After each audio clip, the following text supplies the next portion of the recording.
De Jésus-Christ selon saint Luc.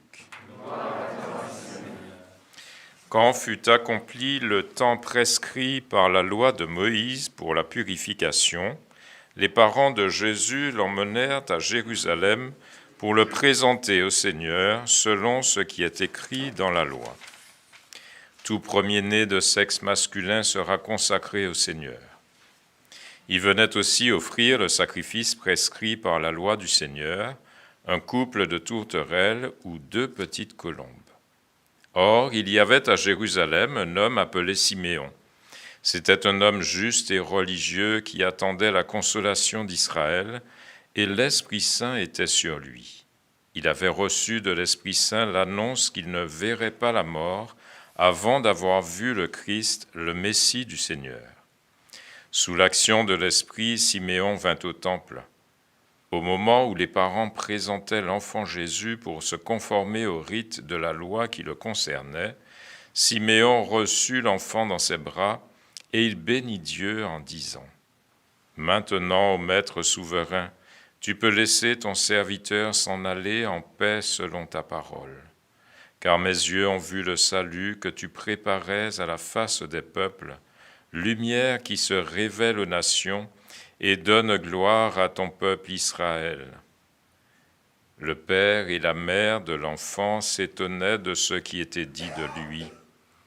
Siméon les bénit, puis il dit à Marie sa mère : « Voici que cet enfant provoquera la chute et le relèvement de beaucoup en Israël. Il sera un signe de contradiction, et toi, ton âme sera traversée d'un glaive. Ainsi seront dévoilées les pensées qui viennent du cœur d'un grand nombre. » Il y avait aussi une femme, prophète, Anne, fille de Phanuel de la tribu d'Aser. Elle était très avancée en âge, après 7 ans de mariage demeurée veuve, elle était arrivée à l'âge de 84 ans. Elle ne s'éloignait pas du temple, servant Dieu jour et nuit dans le jeûne et la prière. Survenant à cette heure même, elle proclamait les louanges de Dieu et parlait de l'enfant à tous ceux qui attendaient la délivrance de Jérusalem. Lorsqu'ils eurent achevé tout ce que prescrivait la loi du Seigneur, ils retournèrent en Galilée, dans leur ville de Nazareth. L'enfant, lui, grandissait et se fortifiait, rempli de sagesse, et la grâce de Dieu était avec lui. Acclamons la parole de Dieu. Louange à toi, Seigneur Jésus.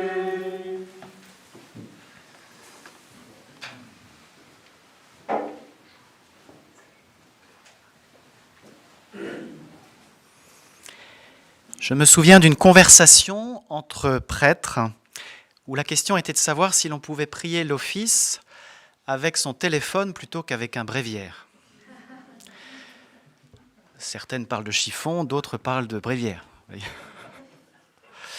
Et alors, quel était l'argument ? Eh bien, c'était qu'un téléphone sert à bien des choses.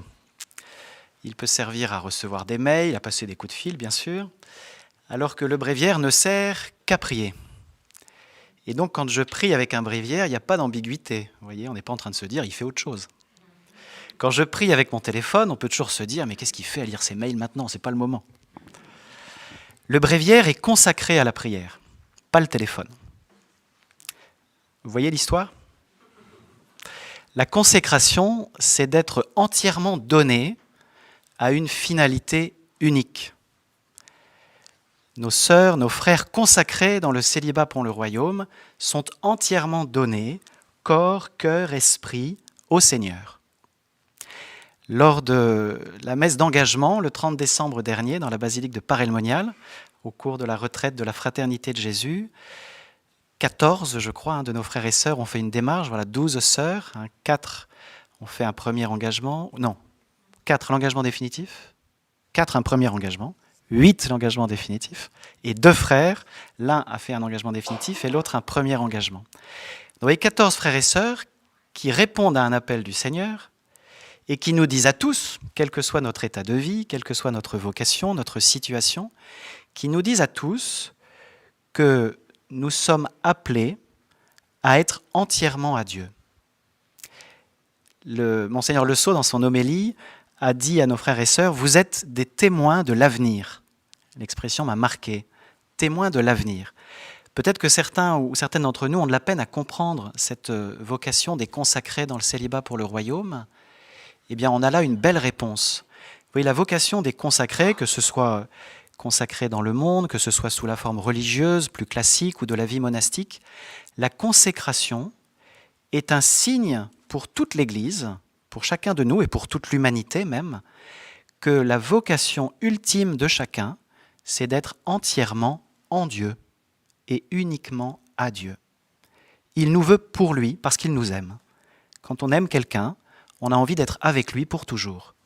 Eh bien, figurez-vous, c'est la bonne nouvelle, c'est l'Évangile, que le Seigneur nous aime, chacun d'entre nous, chacune d'entre nous, et qu'il nous veut avec lui, entièrement, pour toujours. Et c'est en ce sens que les consacrés sont témoins de l'avenir. Parce que dès aujourd'hui, dans le monde présent, où on pourrait vivre bien autrement, bien sûr, et il y a bien d'autres vocations qui sont belles et légitimes, ils nous rappellent, par leur vocation originale, provocante, qui questionne, ils nous rappellent que notre vie ne s'arrête pas à l'horizon présent. Bien sûr qu'une très belle vocation, c'est celle de fonder un foyer, de se marier, d'avoir des enfants, de leur transmettre la vie, d'être auprès d'eux des témoins de la foi. C'est une vocation magnifique. Mais un risque de cette vocation, ce serait de se dire, finalement, la vocation de l'être humain, c'est de passer le ballon, comme au rugby, vous voyez, de génération en génération. On se transmet la vie, on se transmet la foi, et puis une génération s'éteint alors qu'une autre arrive. Et puis le système continue, comme la roue du hamster qui tourne. Eh bien, les consacrés viennent mettre un pied dans la roue pour dire non, non, non, ça ne tourne pas sans fin et sans signification. Ce n'est pas simplement une succession de générations, c'est le projet d'amour de Dieu. Et donc, le royaume de Dieu est déjà là. Ce n'est pas simplement un avenir hypothétique, une espérance folle, mais le royaume de Dieu est déjà une réalité présente. Et que ces femmes, ces hommes consacrent toute leur vie, toute leur capacité affective, toute leur puissance de vie, dès à présent, au Seigneur, en renonçant au mariage, à la transmission de la vie charnelle, eh bien c'est un signe puissant que le royaume est là, que Dieu aime et que dès à présent, il peut combler un cœur d'homme, un cœur de femme, qui lui consacre dès à présent toute sa vie, toute son existence, toutes ses énergies. Donc merci, chères sœurs et frères consacrés, à distance pour les frères, d'être parmi nous, ces signes de la présence déjà active et actuelle du royaume de Dieu. Et vous nous rappelez que nous sommes tous, quel que soit encore une fois notre état de vie, nous sommes tous appelés à être entièrement en Dieu dans l'avenir. Alors comment s'y préparer ? Du coup, quelle est l'invitation à retenir pour aujourd'hui de cette fête de la présentation du Seigneur ? Eh bien, c'est que dans l'itinéraire de Jésus, vous voyez que cette consécration à son Père va connaître plusieurs étapes. Et aujourd'hui, ce que nous fêtons, ce que nous célébrons, c'est une étape douce. Vous voyez, c'est une scène assez simple dans le prolongement de Noël.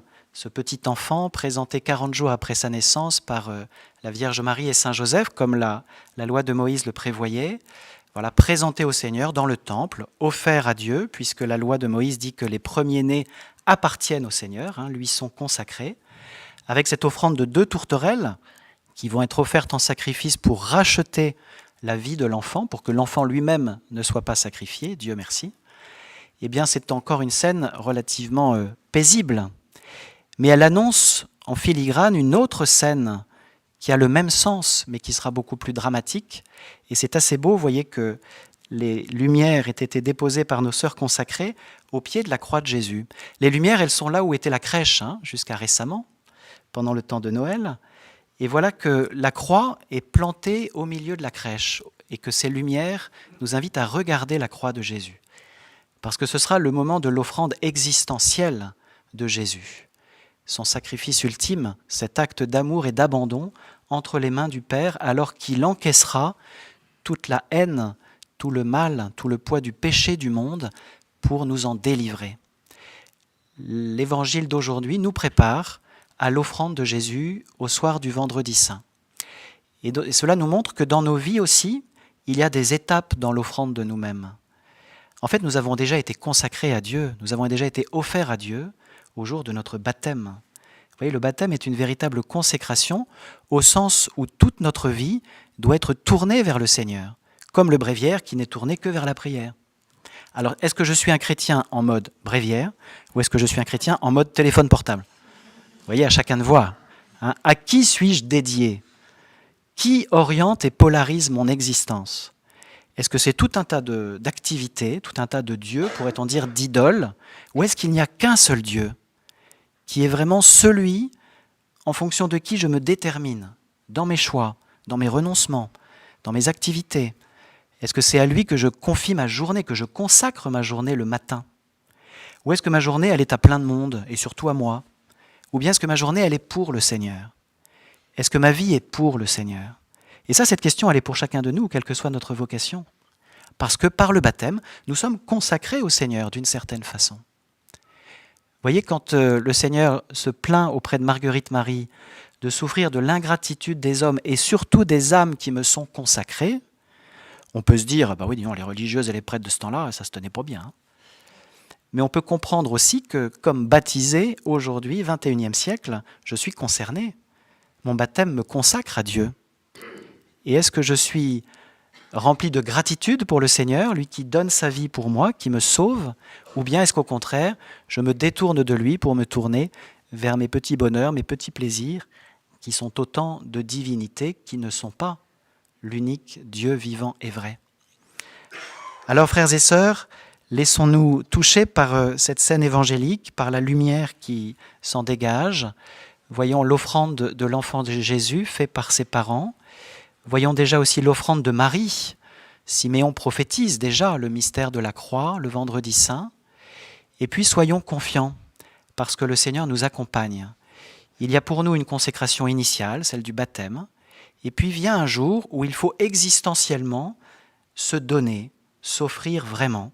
C'est le choix d'une vocation, c'est le choix d'un oui pour la vie. Et puis il y a un jour où il faudra dire un oui définitif dans le grand passage, qu'il soit vécu paisiblement ou de façon plus abrupte, nous ne le savons pas. Mais ce que nous savons, c'est que chaque journée offerte, chaque journée consacrée au Seigneur, dans la confiance, prépare ce grand passage, cette Pâque. Accueillons la lumière de ce jour, qu'elle nous conforte, qu'elle nous console et qu'elle nous prépare. Amen.